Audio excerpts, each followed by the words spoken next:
Un momento devocional con el pastor Víctor Manuel Buitrago. Un abogado en la corte celestial, entendiendo la gracia y la santidad en Primera de Juan 2:1. Mis queridos hijos, les escribo estas cosas para que no pequen. Pero si alguno peca, tenemos un abogado que defiende nuestro caso ante el Padre.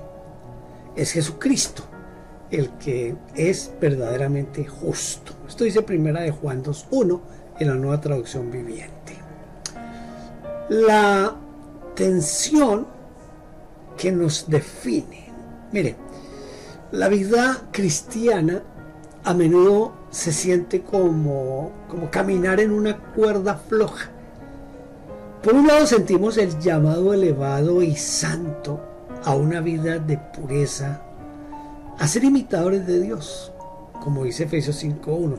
Pero por el otro vivimos con la realidad diaria de nuestra humanidad frágil, de esos momentos en los que tropezamos, caemos y sentimos el peso del fracaso. Esta tensión no es un accidente, es el campo de batalla donde se forja nuestra fe. Y es precisamente en este espacio entre el ideal divino y la realidad humana donde el apóstol Juan, con un corazón muy paternal, nos escribe unas palabras que son a la vez un desafío y un consuelo profundo. El versículo de Primera de Juan 2:1 es un faro de luz que ilumina esta tensión, pero para entenderlo correctamente debemos evitar los dos extremos peligrosos que se mencionan, que se saben, que es el que minimiza el pecado y el que maximiza la condena. La clave está en leer el versículo completo en toda su riqueza y equilibrio. Veámoslo por partes. La primera parte, el llamado a la santidad. Dice, para que no pequen. Juan no comienza con la gracia, comienza con la santidad. Su propósito declarado al escribir estas cosas, refiriéndose a todo el mensaje del Evangelio expuesto en el capítulo 1, es claro y directo, para que no pequen. Este es el estándar, la meta, la voluntad de Dios para sus hijos. Es un llamado a la santidad, no como una opción sugerida, sino como la consecuencia natural de una relación genuina con un Dios santo. ¿Por qué es crucial empezar aquí? Bueno, porque si pasamos por alto este primer mandato, distorsionamos por completo el concepto de gracia.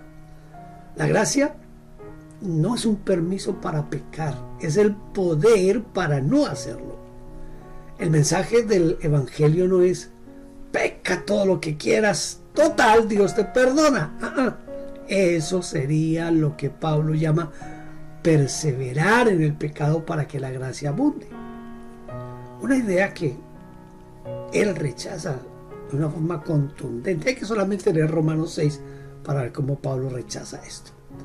Dios nos llama a una vida de obediencia y santidad porque el pecado en esencia rompe la comunión, daña nuestra relación con Dios y con los demás y nos aleja del propósito para el cual fuimos creados. Es un llamado amoroso de un padre que sabe que lo que destruye es el pecado y lo que nos da vida es la obediencia. Así que la primera verdad que debemos grabar en nuestros corazones es que Dios desea y capacita a sus hijos para vivir en victoria sobre el pecado. Segunda parte, la realidad de la caída. Pero si alguno peca, dice Juan. Mire, sin embargo, Juan es realista. Sabe que somos humanos. ¿Sabe que a pesar de nuestros mejores esfuerzos, de nuestra devoción y de nuestro amor por Dios, hay momentos de debilidad, de tentación abrumadora, de elecciones equivocadas? Y es aquí donde introduce la conjunción más esperanzadora de la Biblia. Pero, este pero es un reconocimiento de la misericordia de Dios. No nos deja abandonados en nuestro fracaso. La frase "si alguno peca" no es una licencia, sino un diagnóstico compasivo. Implica que el pecado, aunque no debe ser la norma de vida del creyente, es una posibilidad real. Y para esa posibilidad, Dios ya ha provisto un remedio. Si la primera parte del versículo, para que no pequen, evita que caigamos en un libertinaje desenfrenado, esta segunda parte, pero si alguno peca, nos protege de la desesperación y el perfeccionismo paralizante. El mensaje es claro: tu fracaso no te descalifica. Tu pecado no es el final de la historia. Hay un plan B. No porque Dios espere que fallemos, no, sino porque conoce nuestra fragilidad. Eso dice el Salmo 103. La tercera parte, la provisión divina. Tenemos un abogado. Y ahora llegamos al corazón del versículo, es decir, la provisión gloriosa que hace posible vivir en esta tensión saludable. Pues Juan nos dice: si alguno peca, arrepiéntense y traten de compensarlo. Él no dice eso. Tampoco dice: si alguno peca, serán castigados severamente. No, él no dice eso. El apóstol Juan revela la asombrosa verdad: tenemos un abogado que defiende nuestro caso ante el Padre Celestial. La palabra griega para abogado es parácletos, que significa uno llamado al lado de otro para ayudarle. Es un defensor legal, un intercesor, un consolador. En un tribunal, cuando te acusan, tu abogado se pone de tu lado, presenta tu caso, argumenta a tu favor y apela a la ley para tu defensa. Imagina la escena celestial. Satanás, el acusador de nuestros hermanos, 6 Apocalipsis 12:10, presenta la evidencia de nuestro pecado ante el tribunal de la justicia perfecta de Dios. La evidencia es irrefutable. Somos culpables.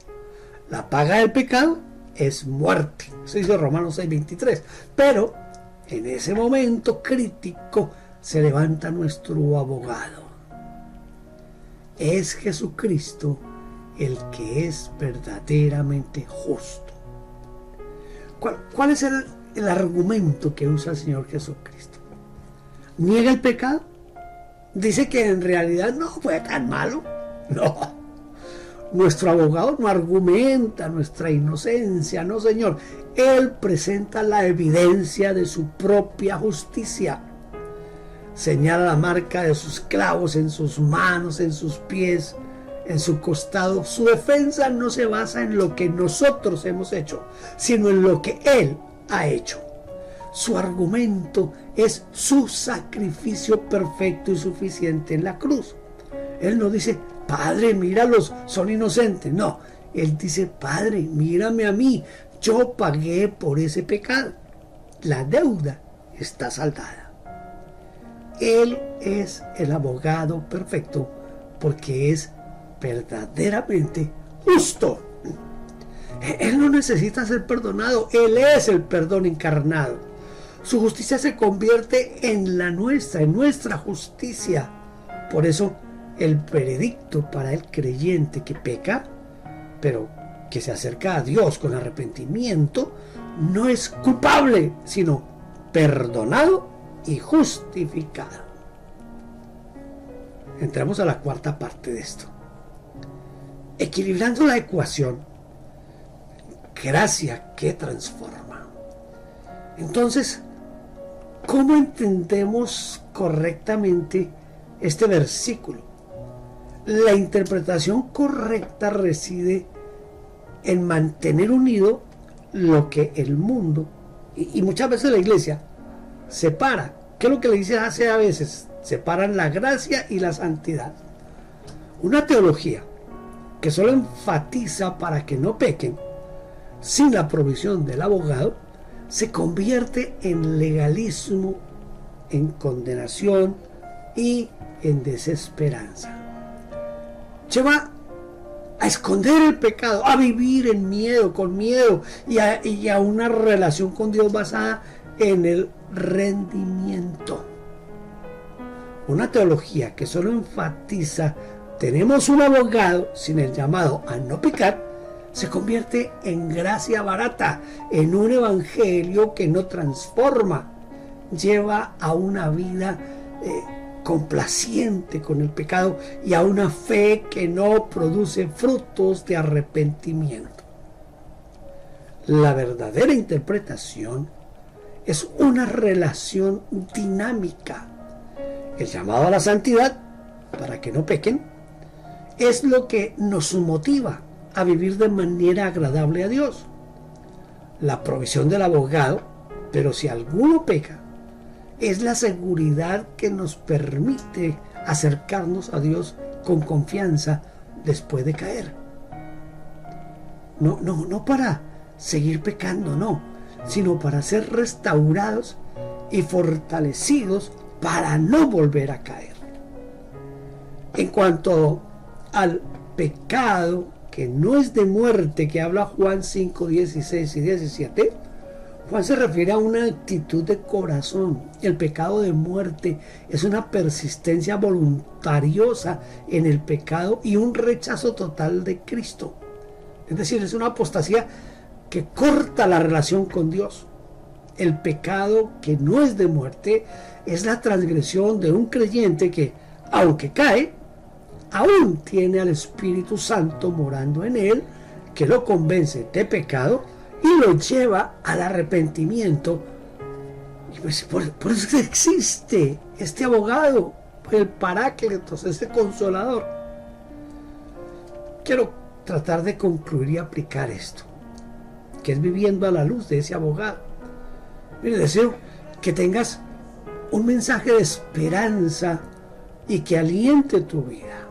Primero, camina en santidad. Toma en serio el llamado de no pecar.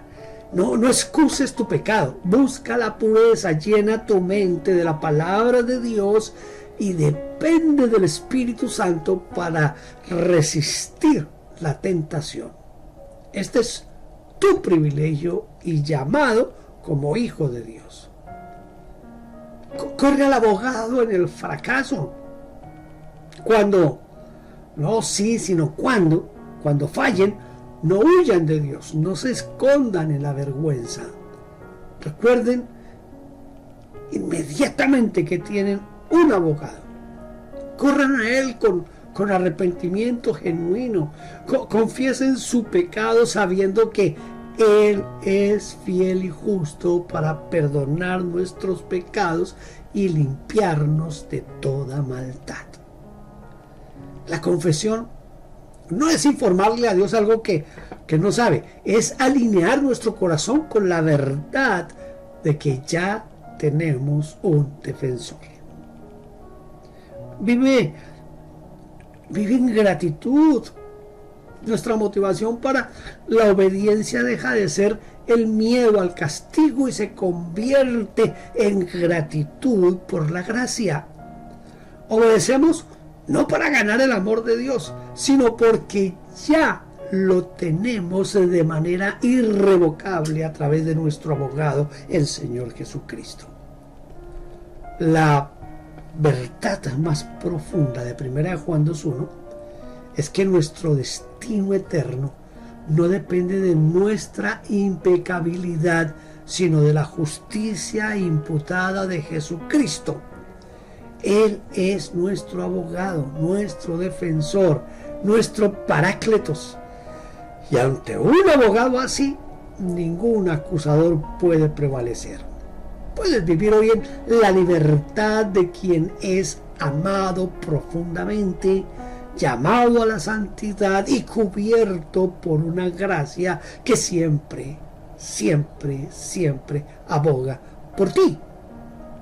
Deseo que la próxima vez que si llega a pecar, espero que no lo haga, pero cuando peque, pueda acercarse a Dios sabiendo que ya hemos sido justificados en Cristo Jesús y que Él es nuestro abogado y nuestro defensor.